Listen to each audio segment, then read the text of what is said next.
Camilla here from Asleep at Last. Welcome to another one of my videos. So today I'm going to be talking about 4 to 6 month old sleep. So specifically the issues that occur around this age that affect sleep, day sleep, night feeds, that kind of thing. So obviously most people are aware there is a big change around 4 months when a baby goes through a big sleep regression. I do have a video talking all about the 4 month sleep regression, so go and check that out if you haven't already, because I'm not going to touch on that in this video because it's a topic all on its own. But yeah, once your baby goes through that change in their sleep, they become more wakeful.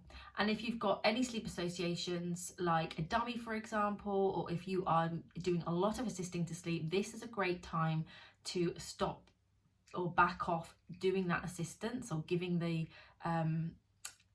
dummy, for example, if you've ended up doing the dummy run, so that it does not become a huge issue later down the line. So this is a really good age to do some sleep training. So pick a settling method and teach your little one to self-settle. They're biologically ready now to self-settle from 16 weeks, so it's the perfect time. If you haven't already been doing this, then you may find that if you don't do it now, things could get a lot worse. So with regards to that, if you haven't got any huge associations, just back off the amount of time you're rushing into them. So just don't rush in so quickly. Back off and give them a chance to start settling themselves at this age. And you may see that they don't need you at all. And you don't even have to do any sleep training. If you do have to do any sleep training, like I said, just pick a method that you are comfortable with in the room, out the room, and follow that through consistently, and you will get them sleeping. Around 6 months old, you've got things like weaning onto solids. A lot of people think that this is when baby will start sleeping through the night because they'll be taking on solids, and so they won't be hungry. But actually, a baby that is of a healthy weight and thriving can actually sleep through the night from 4 months. So solids don't really play a part in helping your child to sleep through the night.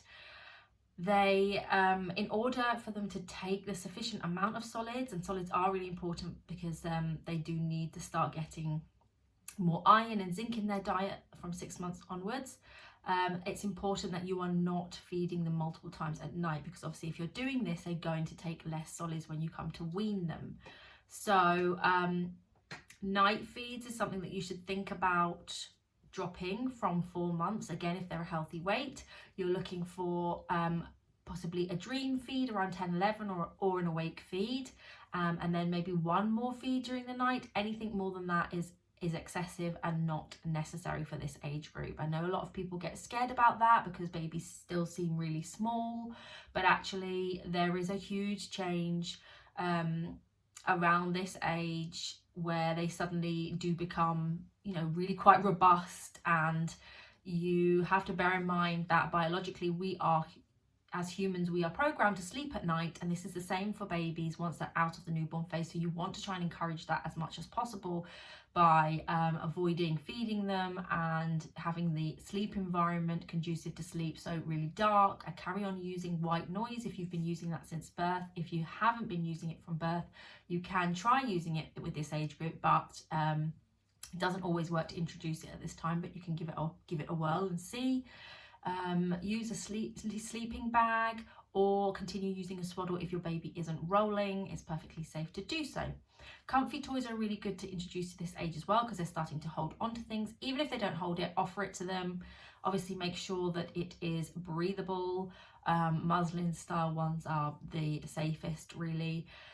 And that's a really good sleepy cue, sleep association to use with them, that they continue to use as they grow older, and really helps with separation anxiety as well.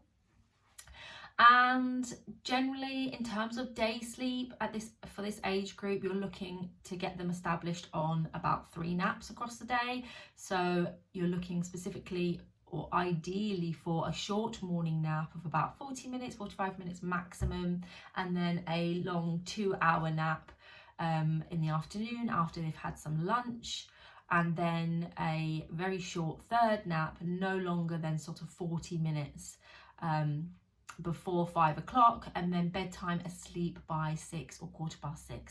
So yeah, it's a lot of a lot of naps getting squeezed in there, but as long as they're not too long and they are doing the job. So the morning nap is really there to get them to the lunch nap, because that's their most important nap, because it's the middle of the day and you want them to be able to keep on top of overtiredness at that point to get them to bedtime. And then the third nap is literally just a power nap, a cat nap, a forced nap actually, to so that they're not massively overtired by bedtime.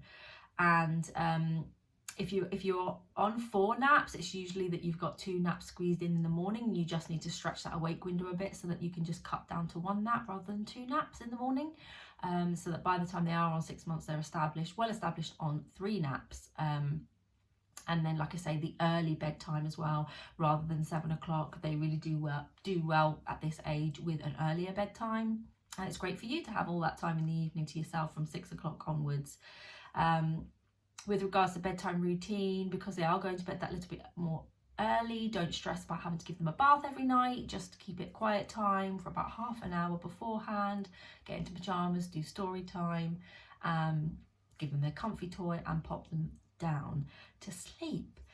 And yeah, in terms of night sleep expectations, you can expect them to sleep through the night without any feeds actually from 4 months. If you are thinking that they do still need a feed, like I said, you're looking for a dream feed or an awake feed, and then a 1 night feed, and then you want to drop that 1 night feed obviously, and drop the night feed, by the time they're 6 months, they should really be sleeping through the night. So I hope you found that helpful, useful. Please hit like if you did, and remember to subscribe to my channel to be notified of when I do another video. Thanks guys.